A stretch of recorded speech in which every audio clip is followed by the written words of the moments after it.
আসসালামু আলাইকুম ভিউয়ার্স। আজকে আমি হযরত ইব্রাহিম আলাইহিস সালামের কিছু কাহিনী নিয়ে আসছি। এই ভিডিওতে আপনাকে হযরত ইব্রাহিম আলাইহিস সালামের অসাধারণ গল্পের সাথে পরিচয় করিয়ে দেওয়া হবে। তার অটল বিশ্বাস এবং তার জীবন থেকে আমরা যে শিক্ষা পেতে পারি তা তুলে ধরা হবে। হযরত ইব্রাহিম এমন একজন সমাজে বাস করতেন যেটি শিকড়ে গভীর প্রথিত ছিল, যেখানে মানুষ অসংখ্য মূর্তি ও দেব-দেবতার পূজা করত। যে কেউ ইসলাম নিয়ে প্রশ্ন করার সাহস করেছিল তার জন্য এটি চ্যালেঞ্জিং সময় ছিল এবং হযরত ইব্রাহিম আলাইহিস সালামের একত্ববাদের বার্তা প্রচণ্ড প্রতিরোধের মুখোমুখি হয়েছিল। বিপদ সত্ত্বেও ইব্রাহিম তার বিশ্বাসের অটল ছিলেন এবং সেই অটুট বিশ্বাস এমন কিছু যা থেকে আমরা সবাই শিক্ষা পেতে পারি।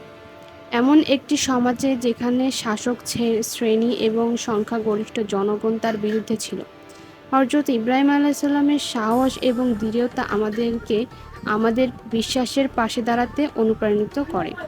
পরিস্থিতি যতই কঠিন হোক না কেন, প্রতিকূলতার মুখে তার সাহসিকতার একটি শক্তিশালী অনুসরণ হিসেবে কাজ করে যে আমাদের বিশ্বাস যে কখনো বাধা অতিক্রম করার জন্য যথেষ্ট শক্তিশালী হওয়া উচিত। হযরত ইব্রাহিম আলাইহিস সালাম এক আল্লাহর বার্তা কেবল তার লোকদের ধর্মীয় বিশ্বাসের জন্য হুমকি ছিল না, বরং রাজা নিমরোদের বিরুদ্ধের প্রতি সরাসরি চ্যালেঞ্জ ছিল। তিনি নিজেকে আল্লাহ বলে দাবি করেছিলেন। এই সংঘর্ষ ইব্রাহিম আলাইহিস সালামের বিশ্বাসকে সীমানা পর্যন্ত পরীক্ষা করে এমন ঘটনাবলীর একটি সিরিজের দিকে নিয়ে যায় এবং আমরা সেগুলোকে পরে আরও বিস্তারিতভাবে আলোচনা করব।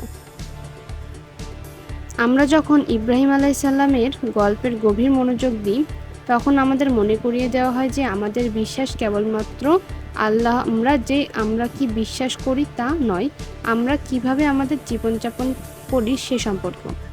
তার বিশ্বাসের প্রতি ইব্রাহিম আলাইহিস সালামের প্রতিশ্রুতি ছিল সম্পূর্ণ এবং যে কোনো চ্যালেঞ্জ বা প্রতিকূলতার মুখোমুখি হওয়ার জন্য তার ইচ্ছা আমাদের সকলের জন্য অনুপ্রেরণা।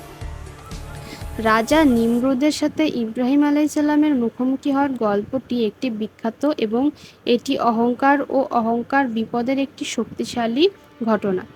রাজা নিমরুদ, যিনি নিজেকে একজন স্রষ্টা সত্তা হিসেবে দেখেছিলেন, তিনি ইব্রাহিম আলাইহিস সালামের এক আল্লাহর বার্তায় ক্ষুব্ধ হয়েছিল এবং তাকে থামানোর জন্য তিনি তার ক্ষমতার সর্বকিছু করেছিলেন। রাজার হুমকির প্রতি ইব্রাহিম আলাইহিস সালামের প্রতিক্রিয়া ছিল সহজ কিন্তু সাহসী। তিনি আল্লাহর ওপর আস্থা রেখেছিলেন এবং তিনি আত্মবিশ্বাসী ছিলেন যে আল্লাহ তাকে রক্ষা করবেন। অপ্রতিরোধ প্রতিকূলতার মধ্যে এই বিশ্বাসী ইব্রাহিম আলাইহিস সালামকে আল্লাহর একজন সত্যিকারের নবী হিসেবে আলাদা করে। ইব্রাহিম আলাইহিস সালাম সম্পর্কে সবচেয়ে সুপরিচিত গল্পের মধ্যে একটি হলো তার বিশ্বাসের পরীক্ষা হিসেবে তার পুত্র ইসমাইলকে বলি দিতে তার ইচ্ছুক। এই গল্পটি বিশ্বজুড়ে লক্ষ লক্ষ মানুষের জন্য অনুপ্রেরণামূলক রয়েছে এবং এটি আল্লাহর প্রতি আস্থা ও আনুগত্য গুরুত্বের একটি শক্তিশালী ঘটনা।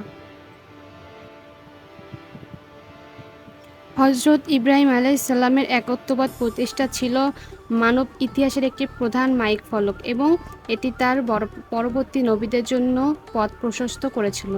এক আল্লাহর তার বাণী ছিল অন্ধকার ও অজ্ঞায় জর্জরিত এমন এক জগৎকে আলোর আশা। যে মুহূর্তটি ইব্রাহিম আলাইহিস সালামের বিশ্বাসের সবচেয়ে বেশি পরীক্ষা করা হয়েছিল সেই মুহূর্তটি ছিল যখন তার পুত্র ইসমাইল আলাইহিস সালামকে কোরবানি করার জন্য আল্লাহর নির্দেশ দেওয়া হয়েছিল। এটি ছিল ইব্রাহিম আলাইহিস সালামের আস্থা এবং আনুগত্যের একটি পরীক্ষা এবং এটি এমন একটি মুহূর্ত যা আল্লাহ সাল্লাম একজন নবী হিসেবে তার উত্তরাধিকারকে সংজ্ঞায়িত করবে। এই আদেশের প্রতি ইব্রাহিম আলাইহিস সালামের প্রক্রিয়া ছিল অবিলম্ব এবং শর্তহীন। আমরা ইব্রাহিম আলাইহিস সালামের গল্প প্রতিফলন করার সাথে সাথে আমরা বিশ্বাস, ধৈর্য এবং আল্লাহর ওপর আস্থার গুরুত্বের কথা মনে করিয়ে দিচ্ছি। তার উত্তরাধিকার একটি শক্তিশালী ঘটনা যে আমাদের বিশ্বাসগুলি যে কোনো বাধা অতিক্রম করার জন্য যথেষ্ট শক্তিশালী হওয়া উচিত এবং আমাদের সর্বদা আল্লাহর ওপর আমাদের বিশ্বাস রাখা উচিত। হযরত ইব্রাহিম আলাইহিস সালামের অবিশ্বাস্য গল্পের এই যাত্রায় আমার সাথে থাকার জন্য ধন্যবাদ। নিচের মন্তব্যে তার গল্প সম্পর্কে